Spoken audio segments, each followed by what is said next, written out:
बिस्मिल्लाहिर्रहमानिर्रहीम। मैं हूं ताहिर ढिंडसा और आप देख रहे हैं टीडी डिजिटल।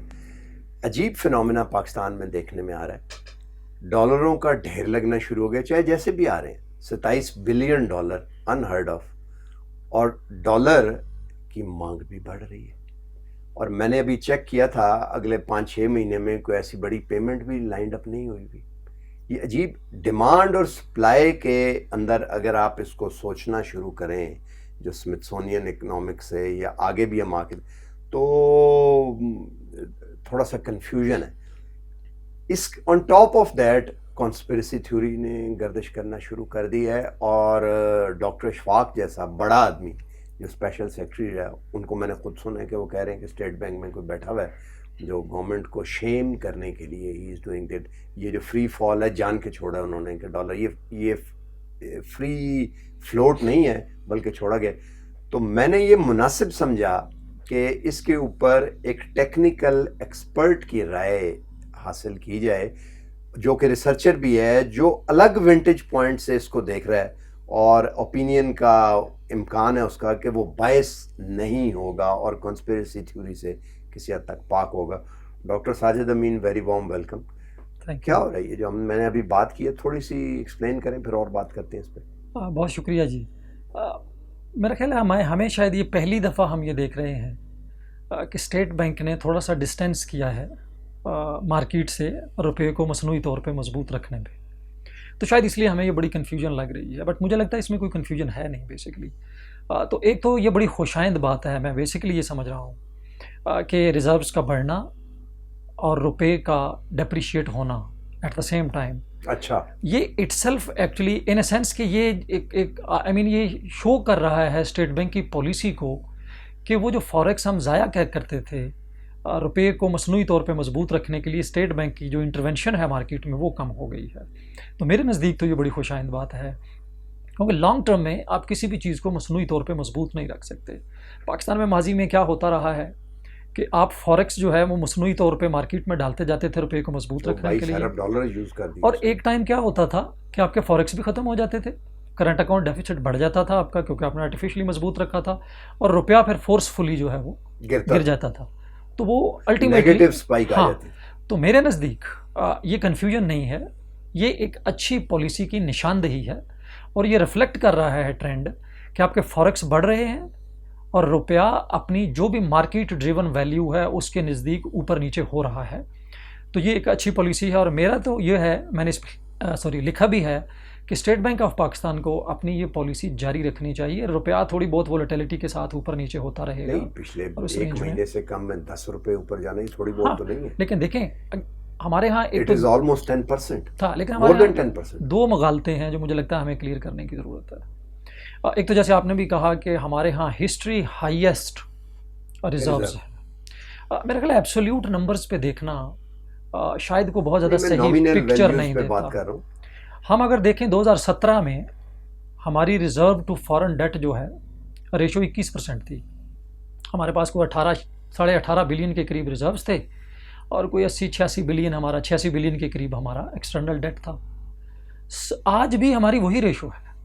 हमारे फॉरेन रिजर्व 27 बिलियन तक चले गए हैं, लेकिन हमारा जो एक्सटर्नल डेट है वो 122 बिलियन के करीब है। तो रेशो उस वक्त 21% थी, आज 22% है। तो जब हम कहते हैं ना कि ये हिस्ट्री हाईएस्ट चले गए हैं तो रुपया क्यों गिर रहा है, नहीं मैं आपकी बात नहीं, जनरल जो हमारी परसेप्शंस हैं। तो एक तो हमें ये मुगालते से बाहर आने की ज़रूरत है कि शायद पाकिस्तान के पास को बहुत ही ज़्यादा रिजर्व्स हो गए हैं। मुझे लगता है हमारी ज़रूरत से अभी भी हमारे पास कम है। वो तो एक तो ये मुगालता है। दूसरा मुगालता जो शायद हमें ज़्यादा कंफ्यूज कर रहा है और जिसकी वजह से हम परेशान हो जाते हैं कि जब रुपया एडजस्ट होता है उसमें, वो ये है कि शायद जो हाई फॉरेन रिजर्व्स हैं वो कोई गारंटी है मजबूत रुपये की। ऐसा नहीं है। ज़रूरी नहीं कि आपके पास हाई रिजर्व्स हों तो आपका जो रुपया है वो मजबूत रहे। बहुत सारी मल्टीपल चीज़ें जो चल रही होती हैं जो रुपये की वैल्यू को डिटरमिन करती हैं। रिज़र्व उनमें से जस्ट एक एलिमेंट है बेसिकली, क्योंकि वो लिक्विडिटी को, मार्केट ट्रस्ट को इंश्योर करता है, उसकी वजह से वो आता है।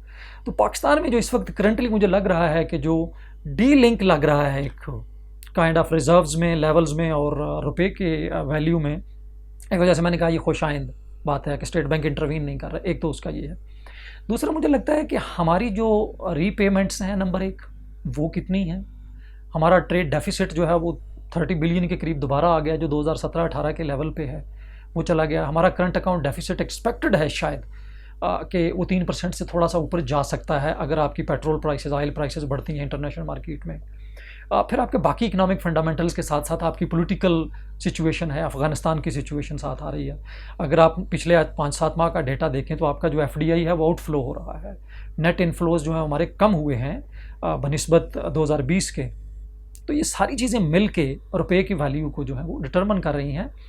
मेरा ख्याल है कि जो रुपया है वो सही रिफ्लेक्ट कर रहा है चेंजेस इन इकोनॉमिक फंडामेंटल्स, और यही आपको तय करना होता है कि आपको किस चीज़ को एडजस्ट करने देना है। क्या रुपये को मसनूई तौर पे रोकना है और करंट अकाउंट डेफिसिट्स का और बाकी फंडामेंटल्स का आपने ख़राब करना है, या आपने उनको बैलेंस रखना है, उनको एडजस्ट होने देना और रुपये को। लेकिन स्टेट बैंक के जो मैंडेट है उसमें इन्फ्लेशन को कंट्रोल करना लिखा हुआ है। हाँ, उसका काम है कि इन्फ्लेशन को करना। अब ये अगर रुपया स्लाइड कर रहा है तो आगे हमें पता है सबको कि गंदम की इंपोर्ट का ऑर्डर दिया हुआ है, चीनी की इंपोर्ट होनी है, और पेट्रोलियम प्राइसेस अगर नीचे नहीं जाती तो ऊपर अगर नहीं जाती तो नीचे जाने के इम्कानात बहुत लिमिटेड है।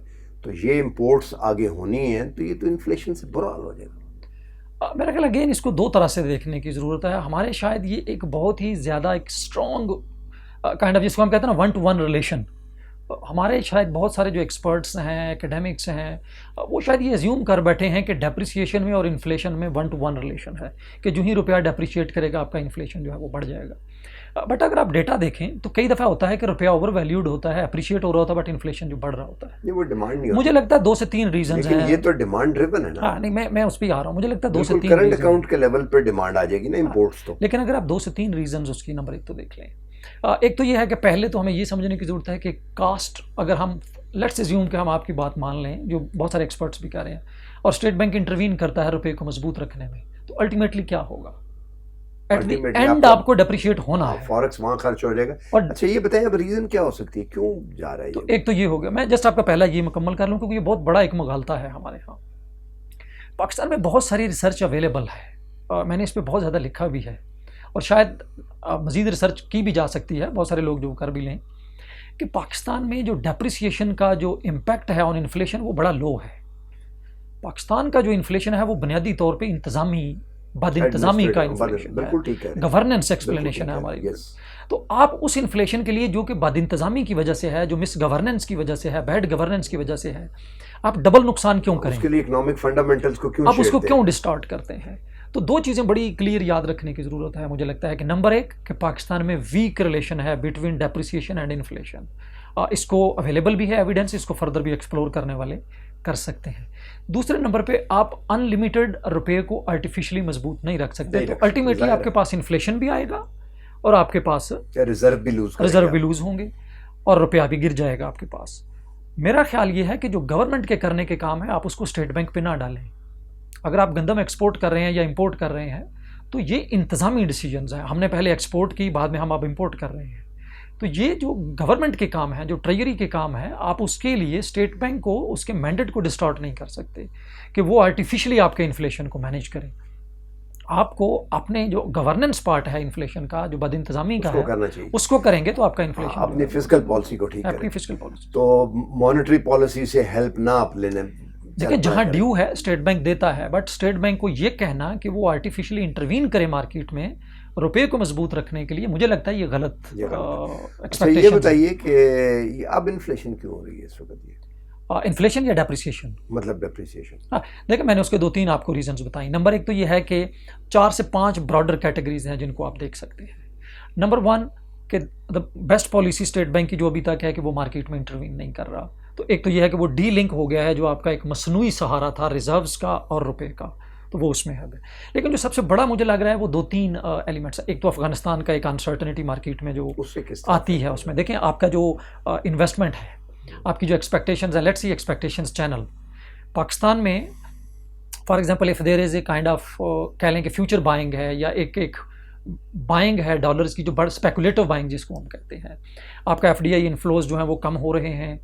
ये एक्सपेक्टेड है कि पाकिस्तान में इन्वेस्टमेंट मज़ीद कम उसमें हो सकती है, उसमें इन्वेस्टर्स जो हैं वो आपके निकल सकते हैं उसमें।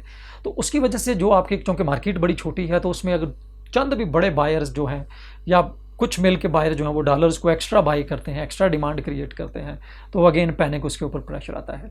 इसी तरह अगर आपकी एक एक्सपेक्टेशंस है कि आपका जो करंट अकाउंट डेफिसिट है वो 3% से ऊपर जा सकता है अगर आपकी पेट्रोल प्राइसेस बढ़ती हैं, इस अगेन वो फिर आपकी बाइंग को जो है वो डॉलर बाइंग को करता है। लेकिन जो बुनियादी यहाँ मुझे लगता है एक समझने की ज़रूरत है कि ये जो प्राइसेस हैं, जो आपका इनफ्लो ऑफ डॉलर्स है, इसको जनरली हॉट इनफ्लोज भी कहा जाता है कि ये हॉट इनफ्लो होता है, ये किसी दिन बढ़ जाता है, किसी दिन कम हो जाता है। किसी महीने अगर आपकी डेट रीपेमेंट्स आ गई हैं तो आपने ज़्यादा पे कर दिया है, लिक्विडिटी कम हो गई है। किसी महीने आपकी पेमेंट्स नहीं हैं, रिमिटेंसेस ज़्यादा आ गई हैं, एफडीआई थोड़ी बेहतर हो गई है, आपने कर्जे जो देने थे वो रीशेड्यूल हो गए हैं जैसे कि पीछे हुआ, तो उसकी वजह से उस वक्त आपका जो रुपया है वो ओवर वैल्यू हो सकता है। अगर आप पिछली एपिसोड देखें जहाँ रुपया 163 से 152-53 पे दोबारा वापस आया था, तो उसके यही 2-3 फैक्टर्स थे कि आपकी जो डेट रीपेमेंट्स थी वो रीशेड्यूल हो गई डेट रिलीफ्स के अंडर।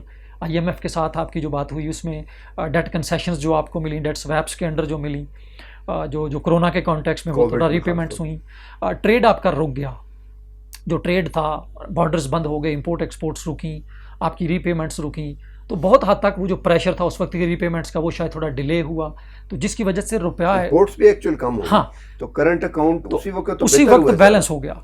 तो वो मुझे लगता है वो जो पीरियड था वो एडहॉक पीरियड था। उस वक्त जो रुपये की वैल्यू थी जिससे हम कंपेयर कर रहे हैं कि जी रुपया आप 10 रुपये गिर गया है 155-53 से 66 से, एक्चुअली मुझे लगता है कि वो थोड़ा सा रुपया एडहॉक पीरियड में था, वो जो कोरोना का एक रिलीफ पीरियड था।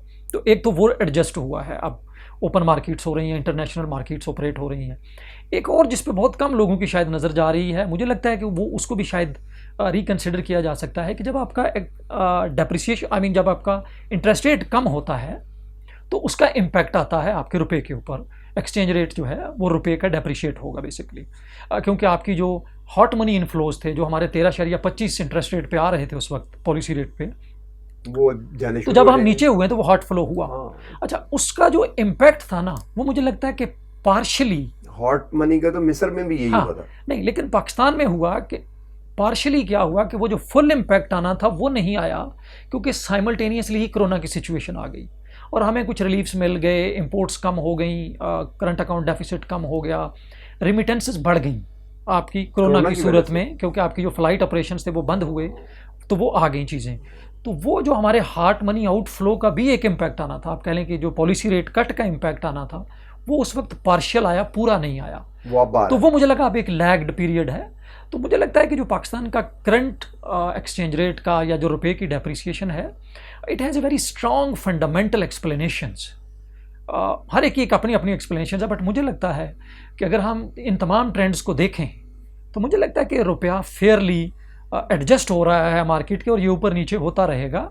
और आई थिंक हमारे लिए शायद ये बड़ी एक अनहोनी सी बात है, क्योंकि हम आदी नहीं हैं इस चीज़ के। आदी नहीं। अच्छा, लास्ट वक्त लंबा हो रहा है, ये बताइए कि क्विकली बिल्कुल कि हाइपर इन्फ्लेशन का तो कोई खतरा नहीं? नेवर, अब नहीं है। नो, देयर इज नेवर, ठीक नो, है। It was never. अच्छा, अब भी नहीं है। हाँ, पाकिस्तान मुल्क में हमारे पास माशाल्लाह अच्छे रिजर्व्स हैं, हमारी मार्केट काम कर रही है। छोटा मोटा ये बाद इंतज़ामी के इश्यूज़ हैं, अगर आप उनको बेहतर कर लें तो बहुत सारा इन्फ्लेशन आपका जो है, जैसे फूड इन्फ्लेशन आपको ड्राइव कर रहा है, और एक और चीज़ जो जहाँ पे ड्राइव हो रहा है इन्फ्लेशन, वो हमारी फिस्कल पॉलिसी के ऑब्जेक्टिव्स हैं। हमने टारगेट किया हुआ है रेवेन्यू मैक्सिमाइजेशन को। अब वो रेवेन्यू कहाँ से आ रहा है? वो आपका एनर्जी प्राइसेस से आ रहा है, ऑयल प्राइसेस को बढ़ाने से आ रहा है, और they are the major contributor to आपका जो सीपीआई बास्केट है। तो आप इन चीज़ों को अगर एडजस्ट करें, आप अपने रेवेन्यूज़ को एक्सपैंड करें, बेस को, टैक्सेशन बेस को करें, आप जीएसटी पे फोकस ना करें, आप इनडायरेक्ट टैक्सेस पे कम फोकस करें, तो डेफिनेटली आपका ये जो इन्फ्लेशन है बहुत हद तक बेहतर हो सकता है। आज के आपने गुफ्तगू तो सुनी, आप इसको मैं 2-3 चीज़ों में अगर सम अप कर दूं, एक तो ये है कि पॉलिसी फंडामेंटल्स जो हैं वो ठीक हैं और इसी तरह होना चाहिए, और फ्री फ्लोट जो है वो आर्टिफिशियल मैनेज से बेहतर समझा जाता है और वो ज़्यादा महफूज भी होता है। दूसरी चीज़ कि जो इन्फ्लेशन है वो डिमांड पुश या प्राइस पुश उस तरह से नहीं है, बल्कि मिसमैनेजमेंट है। गवर्नमेंट को अपनी इकोनॉमिक पॉलिसी और फिस्कल पॉलिसी को एडजस्ट कर, फिस्कल पॉलिसी को मैं इसलिए कह रहा हूँ कि एनर्जी बास्केट में से प्राइसेस जो एक्स्ट्रा लेवीज लगा के उसको पूरा किया जाता है। तो बॉटम लाइन ये हुई कि सियासी तौर पे हुकूमत को मजबूत होकर सामने आना चाहिए और फिजिकल पॉलिसी को across the board iron hand के साथ इम्प्लीमेंट करना चाहिए ताकि डायरेक्ट टैक्सेस आएँ बजाय इनडायरेक्ट टैक्सेस के। और कॉन्स्पिरेसी का इसमें इतना बड़ा कोई अमल दखल नहीं है। आज तक के लिए इतना ही, मिलते हैं अगले प्रोग्राम में। हो सके तो प्रोग्राम को लाइक और सब्सक्राइब कर दें। अल्लाह हाफ़िज़।